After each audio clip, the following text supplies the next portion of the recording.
The FBI receives another black eye in the Whitmer kidnapping case, another piece of evidence that Gavin Newsom plans to run for president in 2024, and Obama's legacy comes back to bite Biden in the United Auto Workers strike. Hello, I'm Mike Huckabee with your September 19th edition of The Breakdown. In the big tech hellscape of today, conservative voices are often suppressed. But because of your support and simply interacting with our videos by liking, commenting, and or subscribing, we're able to get the message out to a much wider audience. Right now, we're very close to 1 million subscribers. And with over half of you watching, not even being subscribed yet, gosh, we could get there very quickly. And all you have to do is click that button. So if you get to the end of the video and you find it informative, please subscribe and give us your feedback in the comments below. In yet another black eye for the FBI, a jury in Michigan Friday acquitted 3 men accused in a plot to kidnap Governor Gretchen Whitmer.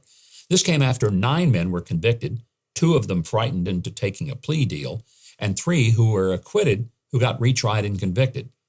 But in the process, it was revealed that the kidnapping plot was an entrapment scheme in which undercover FBI agents played all the key roles, duping their marks into going along with the kidnapping plot they never would have conceived on their own.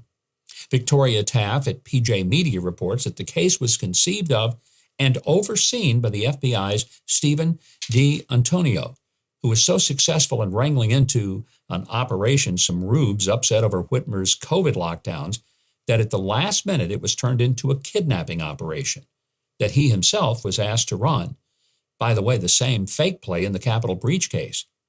There's much to this that just stinks to high heaven. With this latest acquittal, I'm not certain whether the jury reached its verdict based purely on the evidence or if the FBI squandering the public's trust played some role. Either way, it's another blow to the credibility of this agency that was once respected by all Americans, but is now so rotten that it needs to be stripped down to the ground and rebuilt from scratch. In other news, we have further proof that California Governor Gavin Newsom is angling to move into the presidential race. Well, if Biden is eased out. And lately, it kind of seems like Democrats really are trying to ease Biden out. This president has a pattern at this point of either inventing or embellishing stories about his own past. Previously in his presidency, he claimed at one point he'd been arrested during a civil rights protest when in other versions of the story, he just said an officer had taken him home from a protest. He said he had visited the Pittsburgh synagogue where worshipers were killed in a 2018 mass shooting. In fact, he had actually spoken to the rabbi, but never went. Newsom got legislators to agree to call for a constitutional convention to pass a 28th Amendment that would be a laundry list of Democrat gun control laws. Most of them are already in effect in California, where, by the way, they're doing no good whatsoever at lowering crime. You can't even have an amendment that conflicts with the Bill of Rights, and 2/3 of states would have to ratify it, which would never happen. But he's getting people to talk about his championing of gun control laws. And that's a big issue for deluded Democrat voters who may soon be looking for another disastrous candidate to back if Joe Biden drops out. So, score 1 for Newsom. Finally, the United Auto Workers Union is putting pressure on Biden after they failed to reach a new contract agreement with GM, Ford, and Stellantis. President Biden says he's the most pro-union president in American history, but you haven't endorsed him. What is it going to take for you to do that? Our endorsements are going to be earned. We've been very clear about that, no matter what politician it is. How does he earn it? We expect action. We expect action, not words. So the union has gone on strike against all 3 big U.S. car makers for the first time in history. Ironically, when you consider the union boss's tied-at-the-hip relationship with the Democrat Party, most of the workers' woes are due to Democrat policies. During his presidency, Obama wanted credit for saving the auto industry from the Great Recession, so he pressured the union to accept a deal that didn't adjust wages for inflation.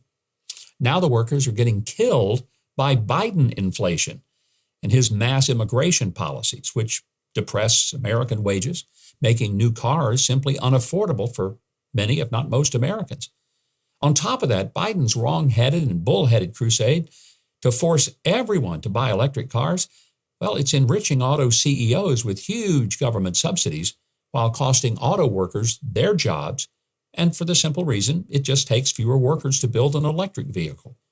The auto union accused Biden of giving billion-dollar loans for clean energy to automakers with no consideration for wages, working conditions, union rights, or retirement security.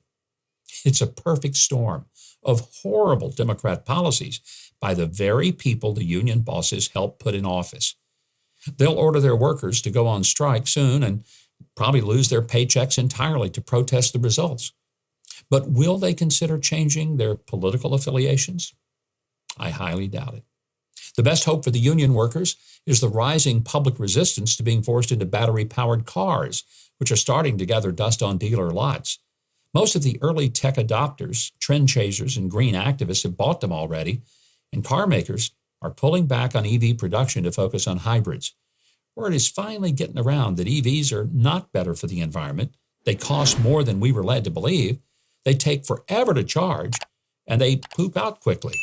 They've got all sorts of issues that make going a long distance an ordeal, and they've got this little quirk of self-immolating while belching toxic gas. They're quite literally the Joe Biden of cars. I don't just say all of that because of some personal bias. Many experts have spoken out against the dangers and inefficiencies of EVs. John Stossel has some great reporting on that. Batteries are really lousy at storing energy. They leak energy constantly. They leak and they don't hold a lot. Physicist Mark Mills says electric cars are great, but Oil begins with a huge advantage over the chemicals that are in a battery. Oil has about 5,000% more energy in it per pound. the politicians are making us pay more to do things that hurt the environment. Lines going for miles in Poland. These are people picking up coal to take home to be sure they won't freeze this winter. This is crazy. So what we've done now is had our energy systems designed by bureaucrats instead of by engineers. And what we're getting is worse energy, more expensive energy, higher environmental impacts. He's right.